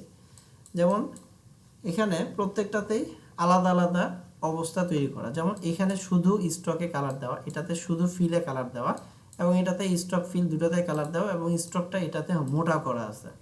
তো এখন আইড্রপার যে কাজটা করবে, সাধারণত যে কাজটা করার কথা, মানে ফটোশপে যে কাজটা করতো শুধুমাত্র একটাই কাজ করতো, কালারটাকে সে সিলেক্ট করতো বা পিক করতো। তো ইলাস্ট্রেটরে কালারটা পিক করার পাশাপাশি যে অবজেক্টটা থেকে আমরা মানে কালারটা পিক করতে যাব সেই অবজেক্টের যে অবস্থাটা আছে সেটাও সে নিজের উপরে অ্যাপ্লাই করে ফেলে। যেমন আমি যদি এখন চাই যে এই স্ট্রোকের যে কালারটা আছে সেইটা আমার এই ফিলের এই অবজেক্টটাতে কালারটা আসবে, আমি যদি আইড্রপারটা দিয়ে এখানে ক্লিক করি তাহলে আর এই ফিল কালারটাই সে আর ধরে রাখতে পারবে না, বা ফিল কালারটাই আর থাকবে না। তখন কি হয়ে যাবে, তখন এটার যে স্ট্রোকটা আছে সেই স্ট্রোকটা এখানে অ্যাপ্লাই হয়ে যাবে, অর্থাৎ এখানে কালারটা আসবে এবং স্ট্রোকের মানে স্ট্রোকে সেটা অ্যাপ্লাই হয়ে যাবে, ফিল কালারটা নান হয়ে যাবে। মানে এইটার যেই অবস্থাটা ছিল, অর্থাৎ এটার অবস্থাটা কি, এটা হচ্ছে শুধুমাত্র স্ট্রোকে কালার দেওয়া, ফিলে কোনো কালার দেওয়া নাই। তো এটাকে সে কপি করে নিচ্ছে। আচ্ছা, আবার যদি এখানে ক্লিক করি তাহলে এটার কালারটা যেহেতু এখানে ফিল কালার, এটাও ফিল কালার, তো কালারটা নিচ্ছে। আবার এখানে ক্লিক করলে কি হবে, এটার ভিতরে যেই ফিল কালার এটাও নিচ্ছে, পাশাপাশি এটার স্ট্রোকের কালারটাও নিচ্ছে, এবং স্ট্রোকের সাইজ যতটুকু এটাতে সেটাও অ্যাপ্লাই করে দিচ্ছে। তো আইড্রপার দিয়ে আমরা মানে সরাসরি যদি ক্লিক করি তাহলে এই কাজটা করবে। এখন যদি শুধু কালার দরকার হয়, এটার অবস্থাটা আমার দরকার নাই, এটাতে যা আছে সেটা আমার দরকার নাই, আমার শুধু কালারটা পিক করা লাগবে, তাহলে আইড্রপার দিয়ে ক্লিক করার সময় আমরা শিফট প্রেস করব। শিফট প্রেস করে ক্লিক করলে শুধুমাত্র কালারটা আসবে, ঠিক আছে। আমি যদি এখন এখানে ক্লিক করি তাহলে যে শুধুমাত্র কালারটা পাচ্ছে, শিফট প্রেস করে আমি ক্লিক করতেছি। আবার স্ট্রোকটা যদি সিলেক্ট করে এখানে ক্লিক করি তাহলে শুধুমাত্র ওই কালারটা স্ট্রোকে এখানে অ্যাপ্লাই হচ্ছে, ঠিক আছে। বা এই যে এখানে ক্লিক করলাম, শুধুমাত্র শিফট প্রেস করে ক্লিক করলে এটা অ্যাপ্লাই হচ্ছে। মানে শুধুমাত্র কালার অ্যাপ্লাই যদি আমরা করতে চাই তাহলে আমাদেরকে যে কাজটা করতে হবে, শিফট প্রেস করে আইড্রপার দিয়ে ক্লিক করতে হবে, তাহলে যে অবজেক্ট থেকে আমরা কালারটা পিক করতে যাব সেই অবজেক্টের শুধুমাত্র কালারটা আসবে, আর শিফট ছাড়া করলে পুরোটাই চলে আসবে। বুঝতে পারছেন এটা আইড্রপার? জি ভাইয়া। হ্যাঁ, বুঝতে পারছি। ওকে, এখন অবজেক্ট অ্যারেঞ্জমেন্ট এই বিষয়টা কি সেটা এখন দেখি। অবজেক্ট অ্যারেঞ্জমেন্টের যে বিষয়টা সেটা হলো ফটোশপে আমরা লেয়ার প্যালেট নিয়ে কাজ করছিলাম, যার কারণে এই অবজেক্ট অ্যারেঞ্জমেন্টের কাজটা আমরা খুব সহজে সেখানে করছিলাম, অর্থাৎ লেয়ার উপরে নিচে করার যে কাজটা সেটা। ঠিক আছে, তো আমি এখানে কয়েকটা অবজেক্ট করে নিচ্ছি, প্রত্যেকটাতে একটু আলাদা আলাদা কালার দিয়ে নিচ্ছি।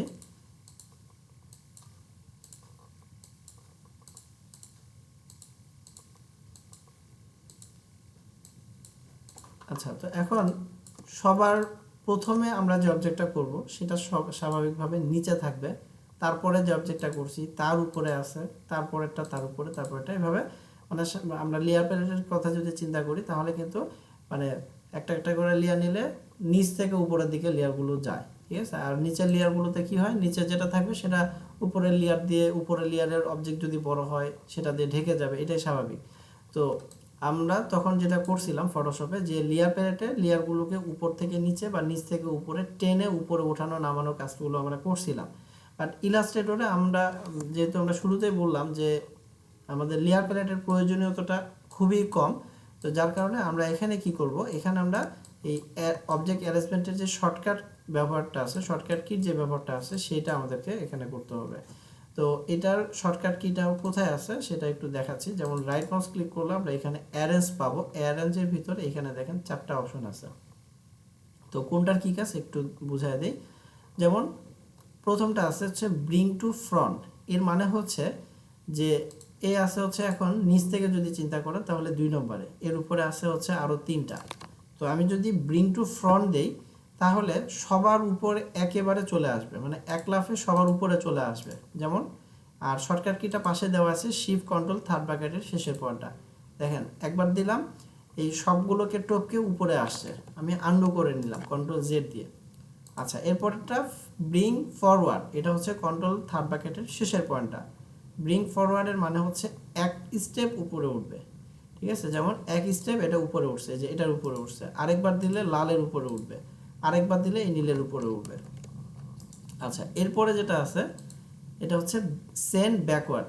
সেন্ড ব্যাকওয়ার্ড মানে এক স্টেপ করে নিচের দিকে নামবে, সেন্ড টু ব্যাক দিলে একেবারে সবার নিচে চলে যাবে। তো এই 4টা শর্টকাট কি সবাই খুব ভালো করে প্র্যাকটিস করে ফেলবেন। ঠিক আছে, এটা ছাড়া কিন্তু খুব সমস্যায় পড়ে যাবে। মানে এখানে যেহেতু লেয়ার প্যালেট নাই, বারবার বলতেছি লেয়ার প্যালেট নাই না, লেয়ার প্যালেট আছে, বাট লেয়ার প্যালেটটা আমাদের সামনে ওপেন করে রাখা লাগবে না। তো সেক্ষেত্রে এই অবজেক্ট অ্যারেঞ্জমেন্টটা আমাদের কিন্তু এই শর্টকাট কিগুলো ব্যবহার করে করতে হবে। তো আমি এখানে একটু দেখাচ্ছি। যেমন এই অবজেক্টটাকে আমি ধরলাম, একবারে উপরে ওঠানোর জন্য কন্ট্রোল শিফট থার্ড ব্র্যাকেটের শেষেরটা দিলাম, একবারে উপরে উঠে গেল। এবং শুরুটা যদি দেই কন্ট্রোল শিফট থার্ড ব্র্যাকেটের শুরুটা, তাহলে একবারে নিচে নামছে। আর যদি এক স্টেপ করে উপরে উঠাতে চাই তাহলে কন্ট্রোল শিফট থার্ড ব্র্যাকেটের শুধু শেষেরটা, এই যে এক স্টেপ করে উপরে উঠলো, প্রথমটা দিলে এক স্টেপ করে নিচে নামবে। ঠিক আছে, তো এগুলো আমরা প্র্যাকটিস করে নিলে এটা সহজ হয়ে যাবে। ওকে, এটা গেল হচ্ছে অবজেক্ট অ্যারেঞ্জমেন্টের বিষয়। এরপরে আরেকটা বিষয় হচ্ছে লক করা, হাইড করা। তো লক করা এবং হাইড করা এটাও আমাদের কাজে লাগবে, কাজ করতে গেলে এই জিনিসগুলো লাগবে। আমরা ফটোশপে আমরা লক করা দেখছিলাম এবং হাইড করাও দেখছিলাম। ফটোশপে লক করার জন্য একটা লক, অনেকগুলো লক ছিল, আমি বলছিলাম যে একটা লকই আমাদের সবচেয়ে বেশি দরকার, সেটা হচ্ছে যে লকের মানে তালার মতো যেই আইকনটা ছিল সেইটাই। তো এইখানে লক করার জন্য আমরা লেয়ার প্যালেটে গেলে পাবো, বাট লেয়ার প্যালেট ছাড়া আমাদেরকে এখানে শর্টকাট কিটা ব্যবহার করতে হবে। কন্ট্রোল 2 হচ্ছে লক করার শর্টকাট কি, কন্ট্রোল 2।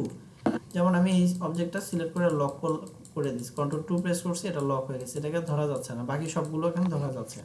যেমন লালটাকে ধরলাম, ধরে কন্ট্রোল 2 দিচ্ছি, যে এটা লক হয়ে গেছে, এটাকেও আর ধরা যাচ্ছে না।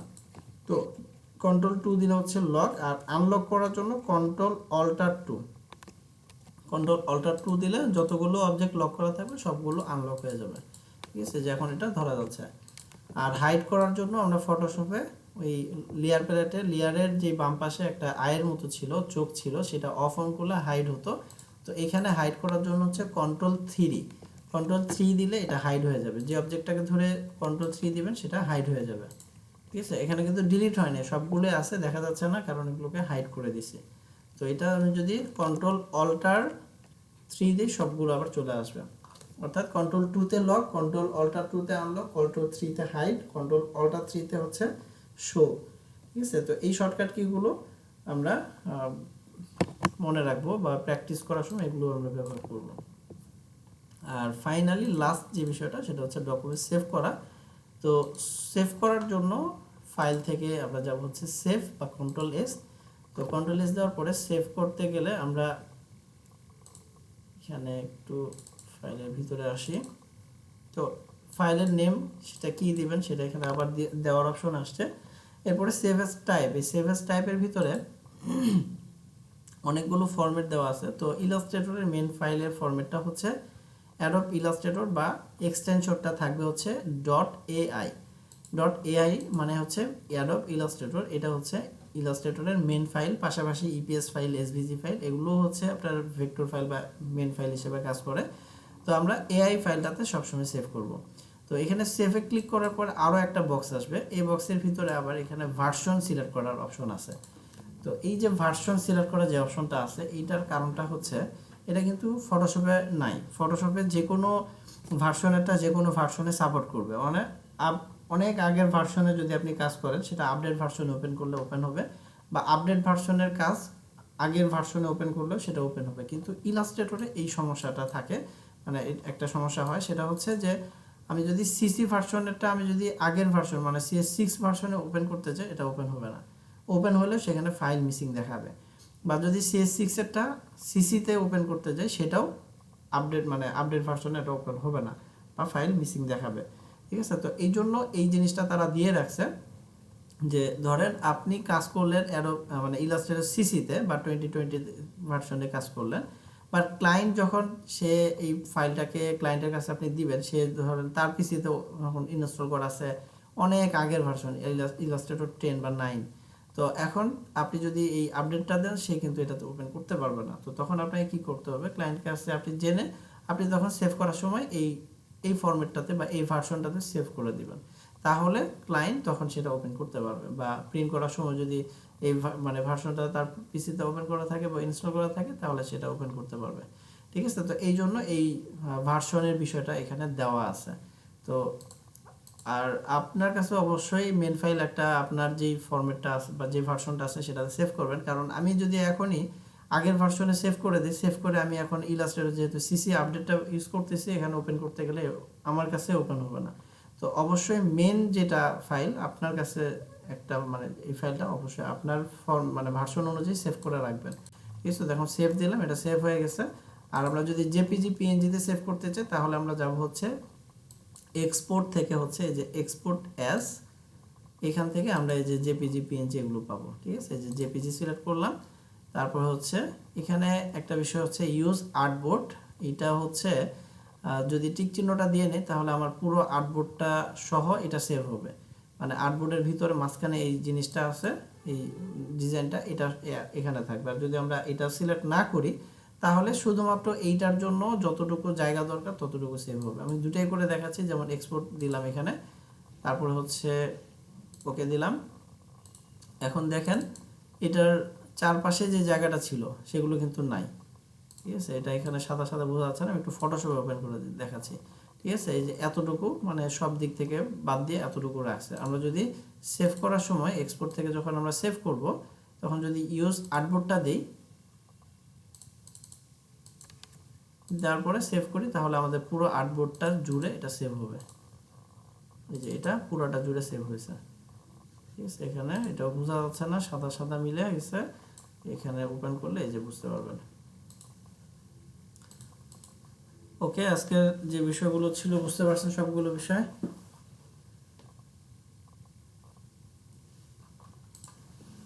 এই ইলাস্ট্রেটরের ক্লায়েন্টকে দিতে গেলে এটা একটু বুঝে নেই, মানে বুঝিনি, ক্লায়েন্টকে দিতে গেলে এই যে কোন ভার্সনে সেভ করবো, যে নিজের কাছে যে ভার্সনটা সেটা তো সেভ করব, হ্যাঁ পাশাপাশি আর সেটা কোনটাতে বললাম যে নিজের ভার্সনে প্রথমে সেভ করতে হবে, করার পরে ক্লায়েন্টকে তুমি ওই ভার্সনটা দিয়ে দিবে। দেওয়ার পরে ক্লায়েন্ট যদি ওপেন করতে না পারে তাহলে ক্লায়েন্ট তোমাকে বলবে যে আমারটা এটা ওপেন হচ্ছে না, তখন তুমি জানতে চাইবে যে তুমি কোন ভার্সন ইউজ করো, তখন আপনাকে সে বলবে, দেন আপনি ওই ভার্সনে তখন সেভ করে ক্লায়েন্টকে দিবেন। বিষয়টা এরকম আর কি। মানে নর্মালি আপডেট ভার্সনটা দিয়ে দিবে, দিয়ে দেওয়ার পরে সে যদি ওপেন করতে না পারে সেই ক্ষেত্রে বলার পরে অন্য কোনো ভার্সনে সেভ করে দিব, ঠিক আছে। আচ্ছা। আর সাধারণত মানে বাইরের ক্লায়েন্ট যারা আছে তারাও আপডেটগুলো ইউজ করবে, হ্যাঁ। বাট এই নীল খেতে গেলে দেখা যায় যে ওরা ওই আগের ইলাস্ট্রেটর 9-10 ওগুলো ইউজ করে, ঠিক আছে। তো ওদের ক্ষেত্রে বেশিরভাগ সমস্যাটা হয়। এছাড়া বাইরের ওরাও আপডেটগুলো ইউজ করে। তারপরেও যদি কারো আপডেট মানে আপডেটটা না থাকে সেই ক্ষেত্রে এই সিস্টেমটা আর কি। আচ্ছা, আর কোনো কিছু? আচ্ছা, তা ধরেন না আমার কাছে আপডেটটা নাই, তার কাছে আপডেটটা আছে, তখন? এক মিনিট।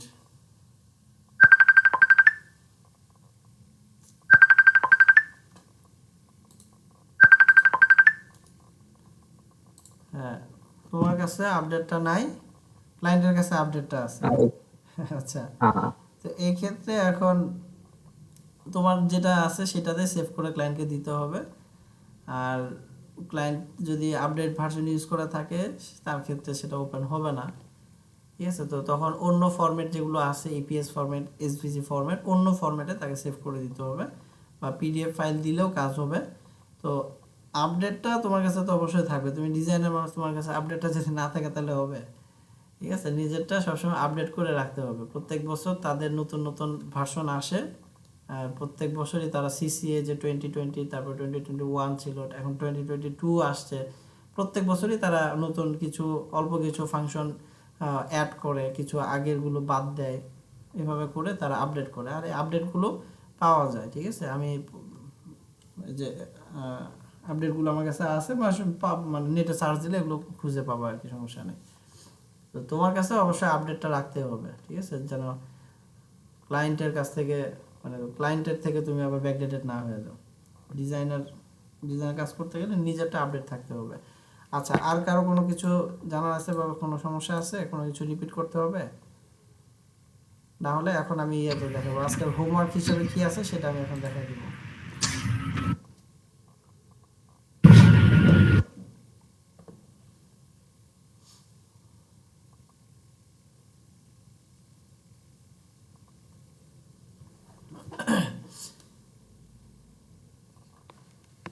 আচ্ছা, তো এখন আমরা আজকের ক্লাসের হোমওয়ার্কের জন্য যে বিষয়গুলো রাখছি সেখান থেকে আমি কিছু বিষয় দেখা দিব।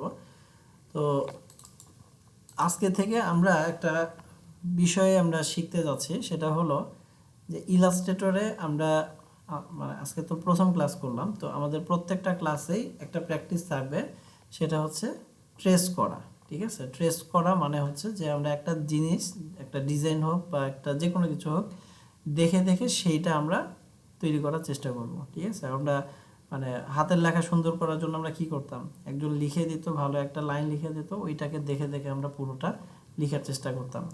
তো এইভাবে আমাদেরকে এখন যেটা করতে হবে, ইলাস্ট্রেটর যেহেতু ডিজাইন রিলেটেড একটা সফটওয়্যার, এখানে যেহেতু ডিজাইনের কাজ করতে হবে, তো ডিজাইনের সেন্স তৈরি করার জন্য বা ডিজাইনের হাত নিয়ে আসার জন্য, পেন টুলে হাত নিয়ে আসার জন্য বা সব কিছুর জন্য আমাদেরকে এখন এই ডিজাইন দেখে দেখে আগে প্র্যাকটিস করতে হবে, ঠিক আছে।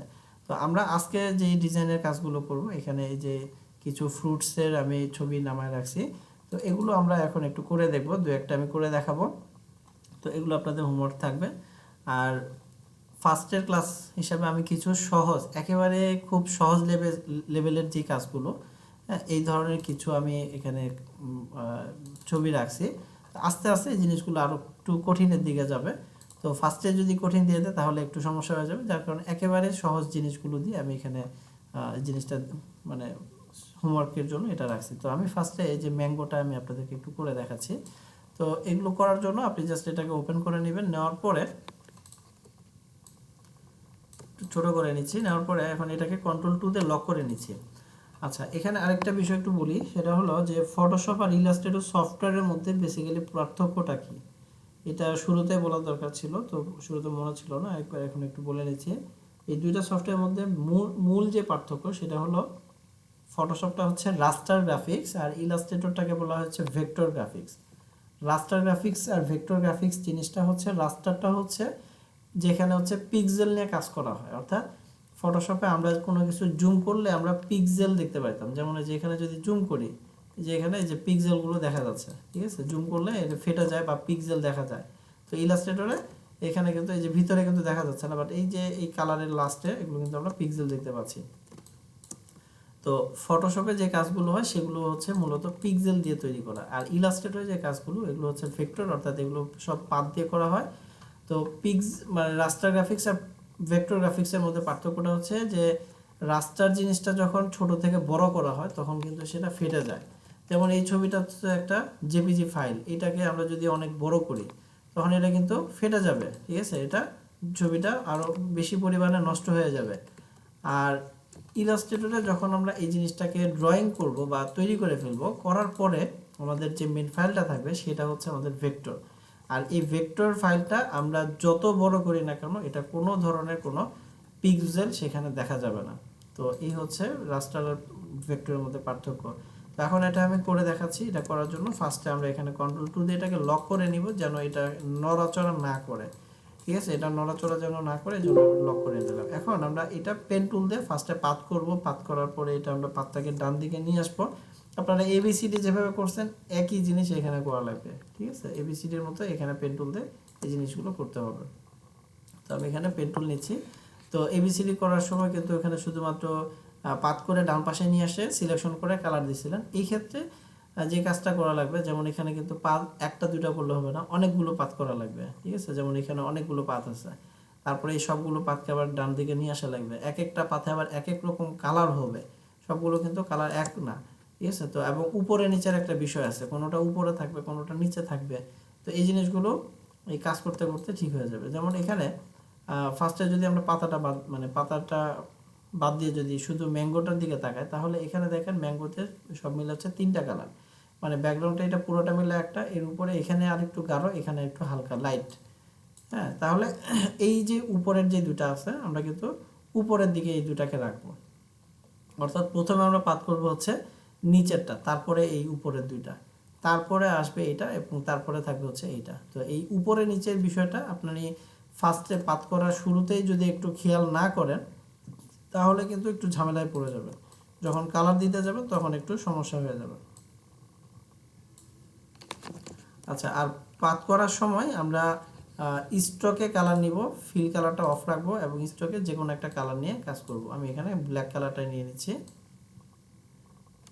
চেষ্টা করবেন একদম সেম টু সেম তৈরি করার জন্য।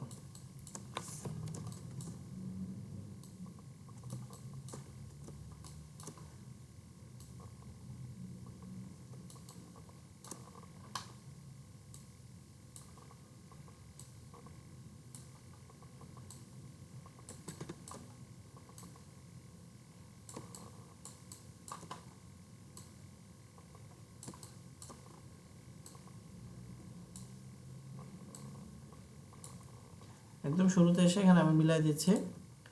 আচ্ছা, এরপরে ভিতরের এটা করার জন্য আলাদা করে আরেকটা পাত করে নিচ্ছি।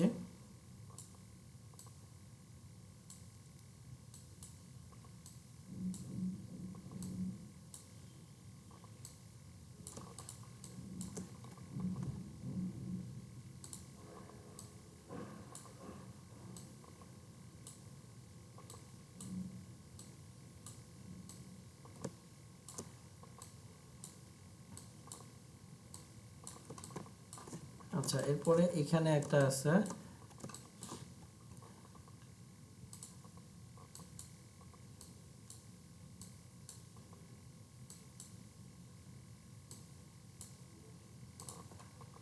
এরপরে এখানে আলাদা একটা আছে। আচ্ছা, এরপরে পেন টুল দিয়ে এই যে পাতা করতে হবে।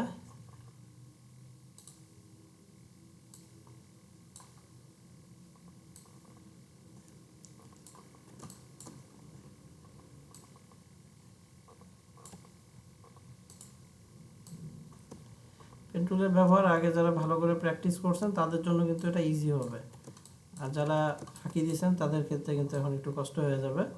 আর এখন থেকে আমাদের প্রত্যেকটা ক্লাসে পেন টুলের ব্যবহারটা মাস্ট লাগবেই, প্র্যাকটিস করতে গেলে পেন টুল ছাড়া এখন কোনো গতি নেই, ঠিক আছে। তো এখনও যারা ভালো করে প্র্যাকটিস করেন নাই এখন করে ফেলেন, কারণ ডিজাইনের কাজ করতে গেলে পেন টুলটা ব্যবহার করতেই হবে। আচ্ছা, এটা একটু তাড়াতাড়ি আমি করে নিচ্ছি।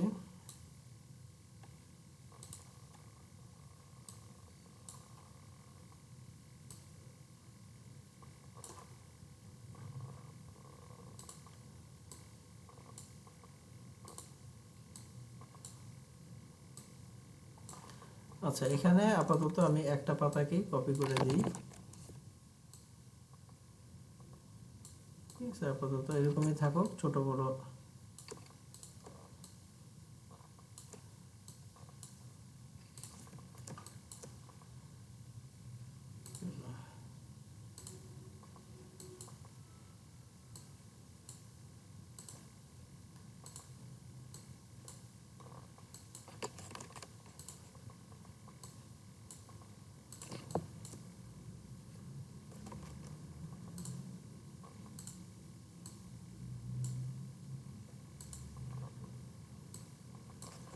আচ্ছা, এই পুরোটা সবগুলো অবজেক্ট আলাদা আলাদা করে পাত করে নিতে হবে। নেওয়ার পরে এখন এই সবগুলো পাতকে সিলেক্ট করার জন্য আমি এখানে সিলেকশন টুলটা নিয়ে সিলেক্ট করলাম, তারপরে জাস্ট এখানে আমরা চাপাই নিয়ে আসলাম।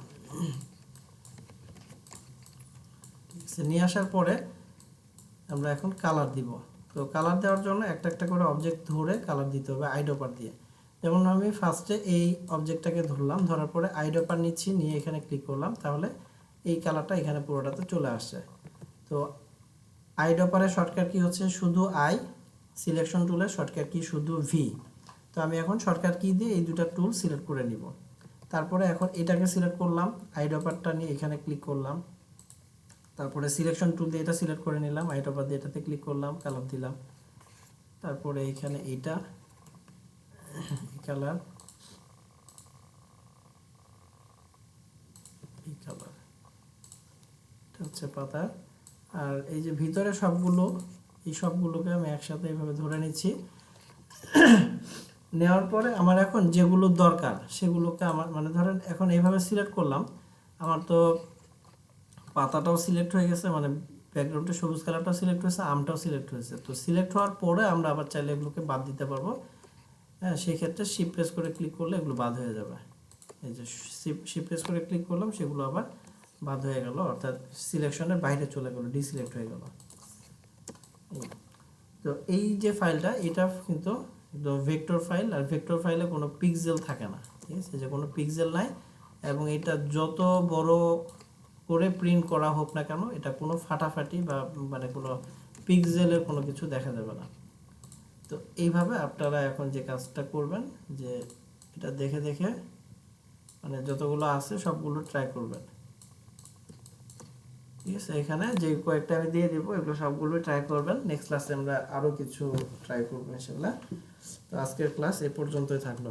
ঠিক আছে, আর একই সবগুলো একই জিনিস, অর্থাৎ একটা করতে পারলে বাকিগুলো করতে পারবেন। আমি আর বাকিগুলো দেখাচ্ছি না, আপনাদের কাজ থাকবে হচ্ছে বাকিগুলো করা।